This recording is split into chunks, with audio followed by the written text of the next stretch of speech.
వాళ్ళిద్దరు కూడా నాకు చిరకాలం నుంచి తెలిసిన వాళ్ళు కాబట్టి నన్ను పిలుచుకొచ్చారు వాళ్ళు ప్రేమతో. వీళ్ళతో పాటు సాయిబాబా యొక్క దయ వల్ల నన్ను ఇక్కడ పిలవడం జరిగిందని చెప్పి కూడా నేను ఆయన అనుమతి లేకుండా ఎక్కడ ఏ పని జరగదు. ఎప్పుడు ముందు వెబ్సైట్ ఓపెన్ చేస్తాను. విశాఖ షిరిడీ సాయి సంస్థాన్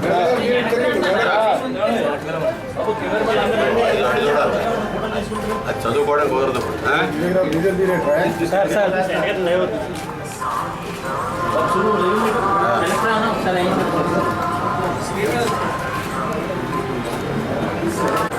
సార్ ఒక్కసారి వెళ్ళొద్దాం రైట్.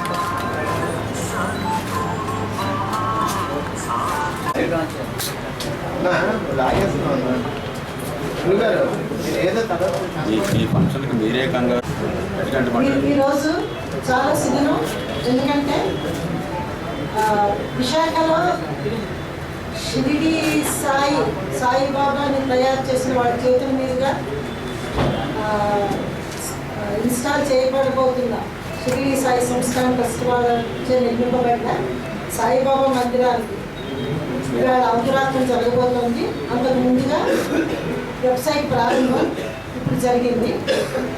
దీనికి పిలవంగానే మంచి మనసుతోటి సహృదయంతో ఆయన బిజీ షెడ్యూల్స్ నుండి మాకు టైం కేటాయించి ఈ వెబ్సైట్ ప్రారంభోత్సవానికి వచ్చిన గీతం ప్రెసిడెంట్ గారు, శాసన మండలి సభ్యులు శ్రీ ఎంబీబీఎస్ మూర్తి గారికి సహృదయంగా సాదరంగా ఆహ్వానిస్తున్నాము. ట్రస్ట్ సెక్రటరీ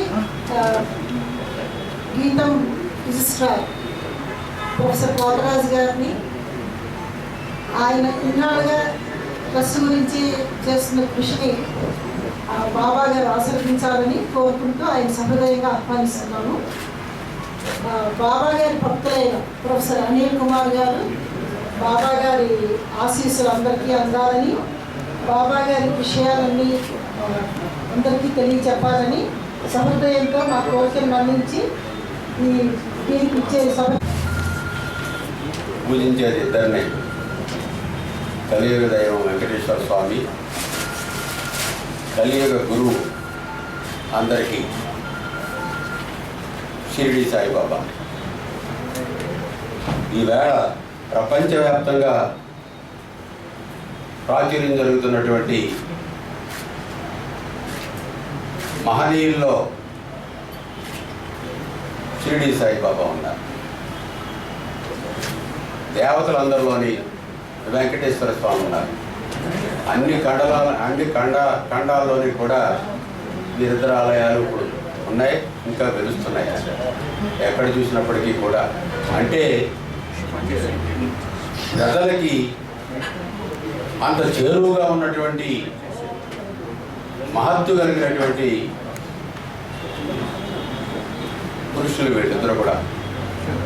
మరి ఇక ఒక ఆయనకేమో మన వడ్డికాసుల వాడు, ఆయనకి వెళ్తే మనమేమో వడ్డికాసుల వాడు అంటే పేరు ఎందుకు వచ్చిందంటే ఆయన అప్పు తీర్చడం కోసం మన దగ్గర అలా అడుగుతుంటుంటాడు, అలా ఇస్తూ ఉంటుంటాం. రెండోది మన షిరిడి సాయిబాబా దగ్గరికి వెళ్తే మనకి విభూతి ప్రసాదం దొరుకుతుంది.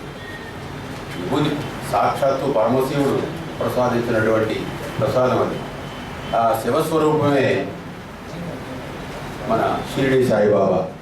ఆ షిరిడి సాయిబాబాని దర్శించుకున్న వాళ్ళకి, ఆయన స్మరించుకున్న వాళ్ళకి, వాళ్ళ తలంపు ఉన్న వాళ్ళకి ఎవరికైనా సరే జీవితంలో ఆనందం కలగటం మాత్రం సత్యం.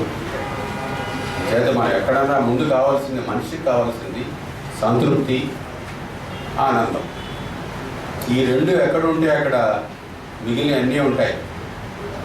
వెల్త్ కూడా అక్కడే ఉంటుంది, డబ్బులు, సంస్థ అన్నీ అక్కడ ఉంటాయి.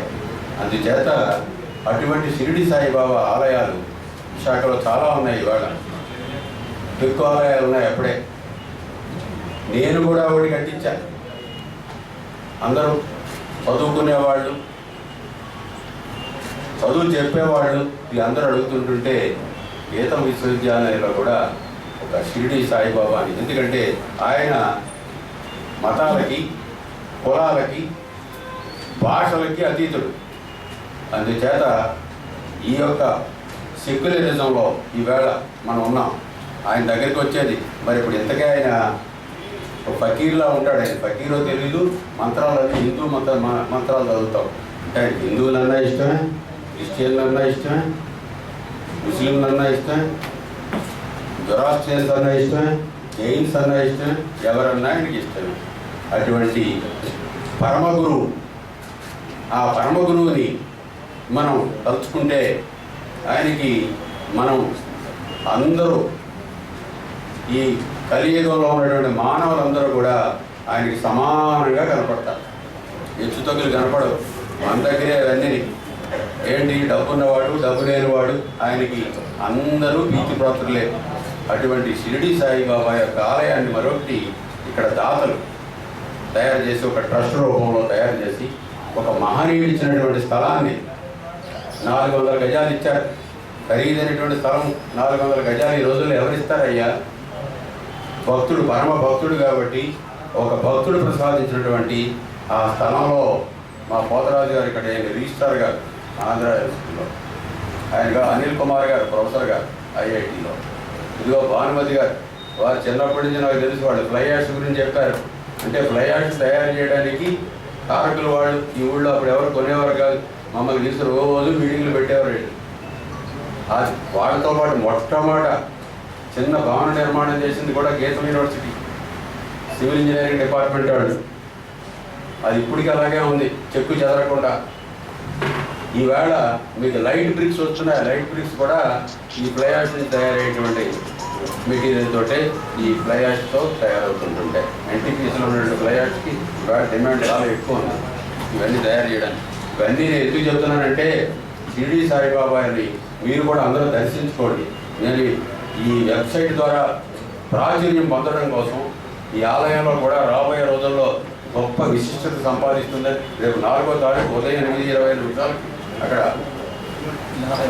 8:40 గంటలకు మీరు అందరూ అక్కడికి రావాల్సిందిగా ఆలయ ప్రాంగణానికి వచ్చి మీ అందరికీ ప్రత్యేకంగా మళ్ళీ కూడా ఇన్విటేషన్ కూడా పట్టుకొచ్చి ఇస్తారు. వచ్చి ఆలయాన్ని మీరు దర్శించుకుని ఆలయం ప్రాచుర్యానికి మీరు పాత్ర మీరు వహించాలి. ఎందుకంటే ఆలయం కట్టే దాతలు వేరుగా ఉంటారు, మాట్లాడేవాళ్ళు మాలాంటి వాళ్ళు వేరుగా ఉంటారు. కానీ ప్రాచుర్యంలో తీసుకురావాల్సింది మీడియా మీరే. మీరు చేత మీరు ఆలయాన్ని ప్రాచుర్యంలోకి తీసుకురమ్మని, ఆ విధంగా షిరిడి సాయిబాబా సేవ పాత్ర మీరు కూడా వహించవలసిందిగా మీ అందరినీ కూడా కోరుతూ 4వ తారీఖున ఉదయం దయచేయమని, ఇక్కడికి రాబోయే రోజుల్లో అక్కడ పెద్ద ఎత్తున అన్నదానాలు అవి జరగడానికి అవకాశం ఉందని, దానికి దాతలందరూ కూడా విరాళాల తర్వాత అయ్యే వస్తాయి ఇచ్చేవాళ్ళు ఇస్తుంటుంటారు. ఎవరు ఇవ్వకపోయినా ఆ సాయిబాబా చూడండి రోజు రొట్టెలు కాల్చి అందరికీ పంచిపెట్టేవాడు. ఏ జీవికైనా రొట్టెలు కాల్చి పంచిపెట్టేటువంటి శక్తి ఆయనకి ఆ వేళ ఎలా ఇచ్చారో ప్రతి ఆలయానికి అటువంటి శక్తి అదే వస్తుంది. కాబట్టి ఇది పరమ